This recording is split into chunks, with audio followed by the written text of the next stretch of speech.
What's going on? Welcome to Thumb Tacos. My name is Jared. Today I got 7 perfect tips for Facebook gaming that are going to be explained, broken down, and easy for you to follow and apply to your streams today.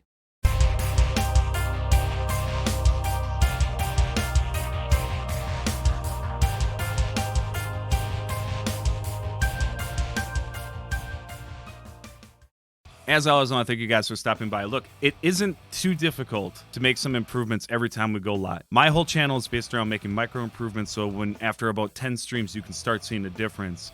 And today I have the 7 tips that I think are the most important, but also probably the hardest to understand. So I'm going to try to break them down so you guys have an easy follow for follow. So let's not waste any more time. Tip number 1. The double A approach. See, I have previous videos where I talk about a triple A approach, but now we're going to narrow in on just the A and A, the ask and answer. This is how you can talk whether or not you have chatters or commenters going on when you're live. You ask a question to your chat. You answer the question that you asked. If your chat answers the question, you ask them a question about the...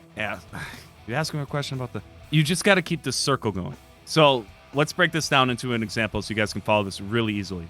First, I want you to pick a topic that you really love. So if you love movies, why don't you break it into, hey, are you guys excited for the new Matrix movie? Then you answer the question, man, I've been looking forward to it for a long time, but you know what? I didn't like Matrix 2 and 3. I felt like they kind of lost their way. Now, if nobody answers to that, now you keep it going. Hey, did you guys know that Will Smith actually turned down the role and then it went to Keanu Reeves? That's pretty wild. This is how you can use this on your stream. Take a dry eraser board or a notebook or something that's set off screen that no one will see that you're reading, and write down the topic you want to talk about. And just put footnotes all the way down so you can keep asking questions. If you can just go live and ask questions about those footnotes and keep circling back on a topic that you are really comfortable and knowledgeable about talking about, it keeps the flow moving. It makes the stream more engaging. That's how you apply the double A approach, ask, answer, all the way through your stream.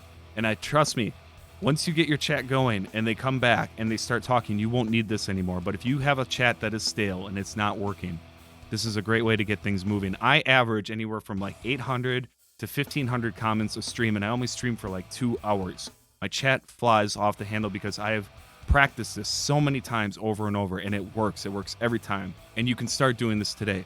Practice it out. The more footnotes you put down, the more things that are just sitting there waiting for you to use, the better. All right, guys, let's get into tip number 2. Learn your streaming broadcasting software. Whether you are on Streamlabs OBS or OBS Studio, get on YouTube, look up tutorials on it, learn every nook and cranny you can do. There's little steps and corrections that you're gonna have to learn how to do on the fly. You're gonna adjust a window and it's gonna get out of the way, and you're gonna have to realign something that got offline, or your alerts are gonna stop working, or things are gonna get muted, or you're gonna get an update right before you go live. These problems happen all the time. The best offense is a good defense. Take time and prep yourself in the knowledge of the broadcasting software that you use, and I guarantee you will be more comfortable when things happen, like your audio disappearing, or your mic not working, or your guest's mic not working, or levels being way off. There's a million problems that are going to happen. You're going to experience problems. It's best to just learn everything you can and how to handle them. All right, guys, let's move on to tip number 3. Ask yourself this question: why would somebody watch your stream? Figure out the answer to that question, and then every time you go live, deliver that answer to that question, and you will do so much better in streaming. Figure out what you want to do. Figure out why you want people there. Figure out what value they're going to get when they come to your stream, and make sure you cover that base. That's a very small but direct way of having a better planned stream. So if you want to be an entertaining streamer that plays variety, make sure you have games planned for the variety night. Make sure you have some things set aside that are going to be engaging for your viewers, whatever it be. If you're going to be a serious hardcore gamer, then lean into it. Be a serious hardcore gamer. Whatever it is you're going to be, figure out why you want people to watch, figure out the value that they're going to get when they watch you, and deliver that every time you go live. I guarantee you, if you're consistent on this, you will start building a fan base that you want on your page. Okay, guys, tip number 4, start creating a funnel system for your stream. Now, what I mean by this is you need to get into TikTok, Instagram, Twitter, YouTube, whatever it is, and start generating some momentum on these other social medias to drive traffic to your stream.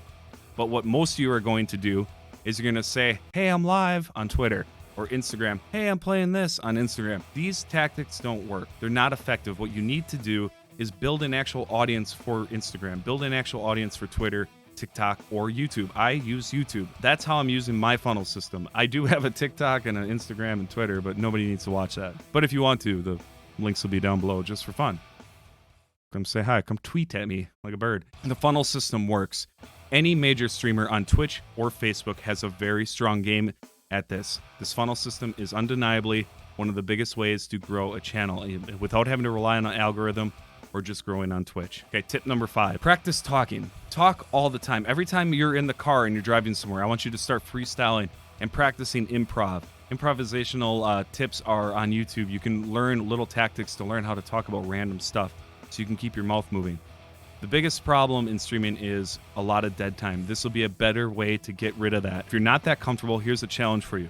Go onto your OBS studio or Streamlabs studio and hit the record button and start talking into your webcam directly. And then end the recording after like 5 minutes and don't watch it till the next day. And decide what you did. Is it engaging? Are you talking a lot? Are you looking into the camera? Are you doing the steps necessary to bring engagement to your stream? Practice this over and over and over, and you will eventually get so comfortable talking into a webcam that this doesn't seem weird anymore. Sitting in a basement, talking into a webcam. This is a little weird. All right, tip number 6. Watch your live streams and learn how to critique them the right way. See, a lot of times we just watch our streams like, oh man, that gameplay was really cool. It's not about the gameplay. You need to focus in on yourself as a streamer. So next time you critique your own stream, when you look at and self-evaluate your own stream, I want you to do this. I want you to picture the gameplay isn't there. You're just watching you as the streamer. Are you talking? Are you looking to the camera? Are you engaging with your chat? These are the check boxes that you have to check off if you want to get a chance at being a better, bigger streamer. If you just stare at your gameplay and play your game really well, I guarantee you, most of you won't get anywhere unless you are a god at the game that you're playing. Nobody will tell you what's wrong with your stream. You have to learn how to do this yourselves. It's the biggest hurdle streamers have to go through. What's wrong with your stream? I'm going to give you one quick tip to apply to this so you guys can start making corrections already. If you go live and you can count a break of 7 seconds, you are waiting too long to talk. People's attention spans are only 7 seconds long, so you have to have every 7 seconds something happening, talking, engagement, whatever that is. And it's extremely impossible to do that all the time. I don't even do it, but that is my standard. So when I watch my stream, every time I hit dead time, I mark it down. Hey, you had 6 spots where you had dead time. And then the next time I go live, I try to get 5 spots or 4. And I improve that number every time I go live. This is how you can improve your own streams. Tip number 7, stop watching your viewer count, stop watching your views, and stop being jealous of other streamers. Start engaging new commenters, start having fun with your stream, and if you haven't yet, you need to go live. Listen guys, these videos are usually blunt and to the point, and this time I don't have much of a closer. If you agree with these tips, if you guys like what you saw here today, consider giving this video a like and subscribe to the channel. I'm only a year into this, but these are the tips that I used from my music background. I applied my music knowledge to my stream, how to grow a music page, how to get fans, all that kind of stuff. I reapplied it into streaming. So these tips are a little bit different than your traditional set style. And I really hope they help you guys, and good luck.